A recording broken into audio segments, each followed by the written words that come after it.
name is Paisley, and I'm going to do a little update video about how my recovery has been going. I think the last video I uploaded talked about my relapse with alcohol and how that really affected my life the past few months. And but I really feel like now I've been in recovery not really for a long time, but long enough to where I'm starting to have some of that clarity and I'm able to look back on the types of traps that I fell into all the time when I was stuck in addictive behaviors. And that includes both with alcohol and with eating disorders. And so today's video is just going to be about, I guess, comparing the mindset of where I used to be to now. So I relapsed on the 11th of July this year, and since then I've been clean. I've been really grateful for that because I feel like, and I know, that alcohol is something that really numbs you to a point where you can't even feel joy. Like, sure, you're able to numb some of the pain and some of the sadness and some of the emptiness, but the good stuff doesn't feel like anything anymore. The good stuff doesn't even exist. And as I'm furthering myself from alcohol, I am starting to realize that my urges aren't as strong, but they're still there. And they're there in a way that feels so primal. Like, if I don't drink, I would be making the wrong choice. That's how strong urges can feel. And so for my recovery, it was really important for me to be able to have reminders for myself that the next drink is not going to be different. Alcohol doesn't care about me, and it doesn't hold any kind of answer or peace of mind that I'm searching for. And if anything, what I really need is a relationship with myself and my spirituality. And alcohol was something that definitely did not allow me to have that conversation with myself in an honest way. So, kind of thinking back to that and where I am now, I want to really focus on the beginning stages of that recovery and what it really felt like and what it really looked like for me. When I relapsed on alcohol, I was lucky enough to be able to move in with my aunt and uncle who live here in Oregon, and it's actually how I ended up here in Oregon. So I stayed with them while I was getting back on my feet. It was really exhausting having to heal from the relapse physically. Being really sick after, binging alcohol is really not fun. It's miserable. And luckily I wasn't alone while I was going through that. I had people who cared about me very much. This time I had chosen not to go to rehab, although my dad at the time was really wanting me to go back and complete maybe like a 30-day program. I wasn't in the mindset where I felt like that was going to help me. And I really wasn't feeling powerless against alcohol. I was feeling powerless over my depression and over my suicidal thoughts. And so I was able to avoid going to rehab, and I stayed with my aunt and uncle and was able to heal from that.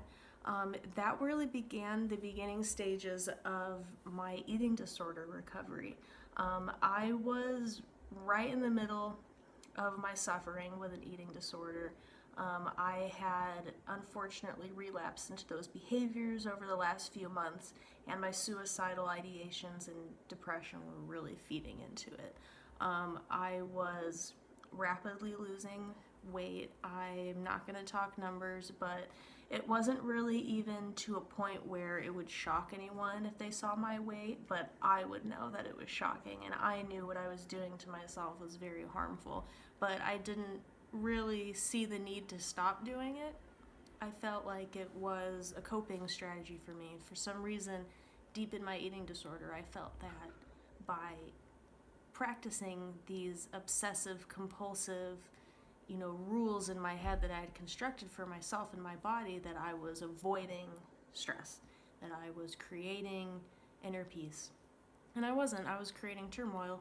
I didn't realize that I needed help until my aunt, who is a health professional, kept dropping hints that, I needed to take better care of my body. I needed to make sure I was feeding myself enough, and she could tell that I was not eating enough to be able to make sure I was healthy. I didn't really want to eat more, but I was honestly so sick and so low in my mental health and so depressed from the relapse and through everything that was happening to me at the time that I was like, yeah, you know what? A home cooked meal from my aunt who loves me sounds great. That sounds really good, actually. And so I began eating a little bit more. Their house was full of like really cool snacks and neat things like that, and I hadn't really been around that kind of stuff because in my house there was nothing. There was like nothing. There was nothing but safe food, and that was it. It was really boring, but they had like awesome cool stuff. They had a mixture of like necessities with just fun snacks, and so me and my cousin would eat tons of ice cream and play video games and watch TV together, and it was really great, but it was also really nerve-wracking because I knew that I was eating in a way that I normally wouldn't. I knew that I was going to cause myself bloating. I knew that I was no longer losing if I was going to be eating like this every day. And I really just kind of got to a point where I had to say, am I going to keep going? Am I going to continue to keep doing this? Or am I going to like psych myself out and reject food for my family, reject eating dinner with them, reject cooking breakfast with them, just completely isolate myself? And I just couldn't do it. I didn't want to do that. I wanted to get better. I wanted to eat with my family. I wanted to just feel like loved for 5 minutes of my life. I just wanted to feel like that healing that inner child, something beyond what an adult relationship can really provide. It's that relationship with yourself. And I just wanted to feel safe and loved. And I wanted someone to cook with me and eat with me, and that was what they were able to do. And so, obviously, the bloating began really early. And that was a little bit scary because my well-being was placed on whether or not I woke up with like a flat stomach that morning. And that's really shallow, but that's really how my mental health was. If I woke up bloated or I woke up puffy or in any way not lanky and bony, then I felt like I had fucked up, basically. I fucked up my body, and my body was rejecting me and was angry at me, and it was just a really interesting notion. So when I started eating, when I was actually hungry, I started bloating. I started putting on weight pretty quick. I think I put on like maybe 5 pounds. I don't know. I shouldn't talk numbers, but whatever. I have no idea. I haven't really weighed myself. I honestly have absolutely no idea what I weigh now, what I weighed then. I have no idea. But I knew I was putting on weight because when I was looking in the mirror, I was starting to change. And that was scary too. And I think that I was just so grateful to be alive, and I was so grateful to have survived my last relapse and so many there's just terrible things and terrible people, and I don't know, weird, uncomfortable situations happened, and my body was just violated in ways it shouldn't have been. I abused it. It's not cool. It wasn't good. And so to be able to just look at myself in the mirror and see myself just getting softer, I just felt like, okay, this isn't necessarily bad. Like, I'm not failing. I'm just, it's cool. It's good. I'm looking comfortable. I'm looking safe, I was trying to avoid the word healthy because I know that can be really triggering for a lot of people who are still in that mindset. But I was glad because I was starting to look happier. I was starting to look alive. I had a little more color in my face. I had, a little more light in my eyes. It was all right. It was worth being a little squishier. It was a lot worth it. And so I really started trying to be more serious about my recovery. I had never really been serious about my eating disorder recovery because it was something that always kind of came and went and came and went and came and went, which is pretty common with other specified feeding and eating disorders where I guess it's just an on and off thing. I don't know. That's what I read, but whatever. It was something that would come and go in my life. And but it was really just starting to get to a point where it was all consuming and just totally draining and totally exhausting, and I was a failure every single day. I couldn't even step on the scale. I was so terrified.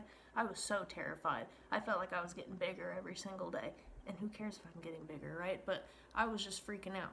And so I just thought to myself, I'm always feeling big. I always feel like I'm getting bigger. I might as well just fucking get bigger and be happy about it and just stop fighting this, because no matter what, I fucking hate myself. Like, I hate myself, and that sucks, and I laugh at it because that's what I do when I'm sad, but it was just like really sad. It really was. Like, I hated myself, and I was doing everything right. I was eating all the healthy foods. I was eating all the clean foods. I was, but I was also crying if I ate more than one cookie. Like, it's so dumb. Like, now I'll eat all the cookies, bitch, in one sitting, and I'll be so happy. I'll just cry if there ain't no more left. I love eating now. Thank God.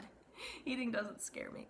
And what's really shitty too is, like, everyone commented on like how small I was, like, all the time, like, and it made me feel like I had to eat small because people perceived me as small. It just sucked. It was just being someone I wasn't. It was just forcing myself to fit in this little tiny box, and I'm a lot. I'm amazing. I shouldn't have to fit in some tiny ass box. That's not cool.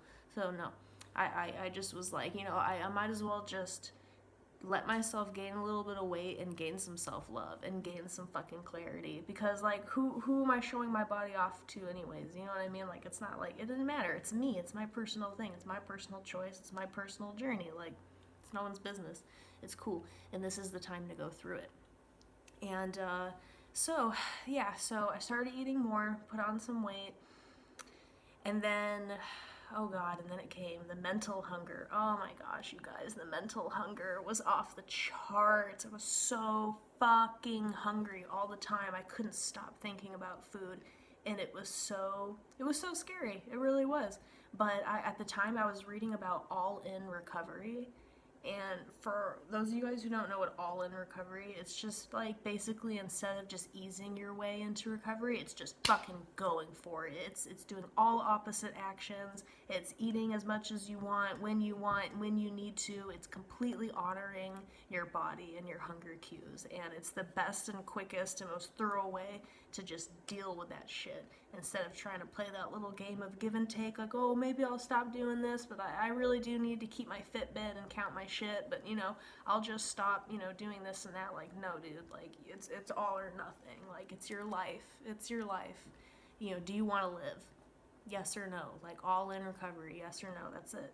And so I was reading about that at the time, and so I just honoring my hunger, and I wouldn't even want to eat half the things I was eating, but I just made sure to make my food look beautiful and make it with love, and just listen to myself, because I had to trust my body. I was so terrified of trusting my body. I was so terrified of listening to my body, and it was exhausting.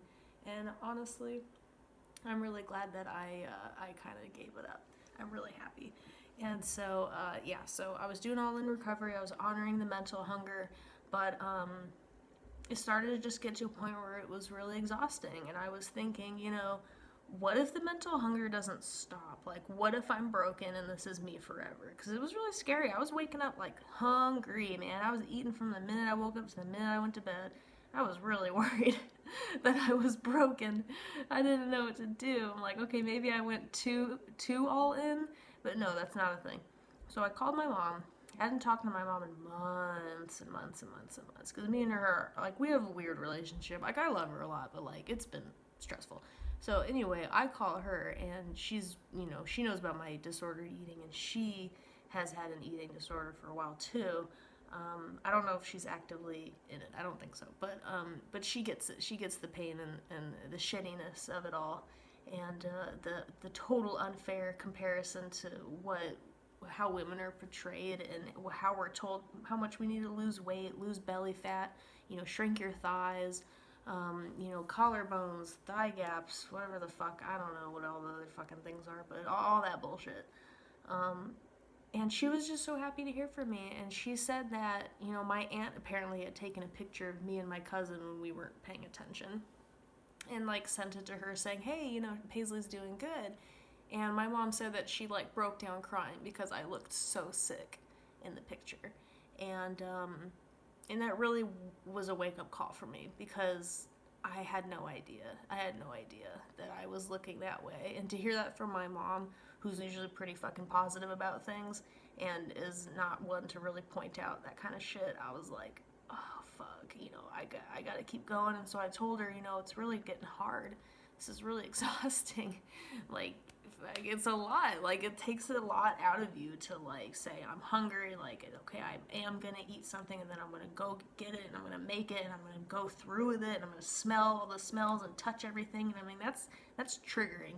If a lot of that stuff can be hard for you and overwhelming, and you're a food avoidant because a lot of those weird stimuli, like I experience, it's just really stressful. It's just really stressful.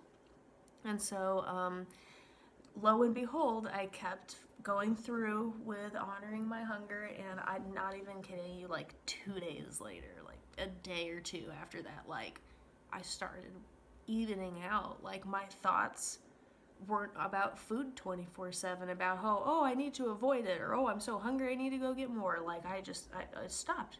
It was quiet. My brain was quiet, and I could think about journaling. I could think about painting my nails. I could think about playing a video game and enjoying it. I could think about actually going to work. I could think about doing the dishes, not feeling like I'm gonna die afterwards. I don't know. I could just, like, everything was quiet. Everything was good. Everything was just real all of a sudden, and the volume wasn't so fucking intense on everything anymore. Like, everything just felt easier. And I literally just cried because I was so happy. I was just like, wow, I feel normal. Like, this is so great. Like, food is medicine. Like, it really is. Like, it's healing. Like, I was so focused on calories in, calories out, calories in, calories out. Like, fuck that, dude.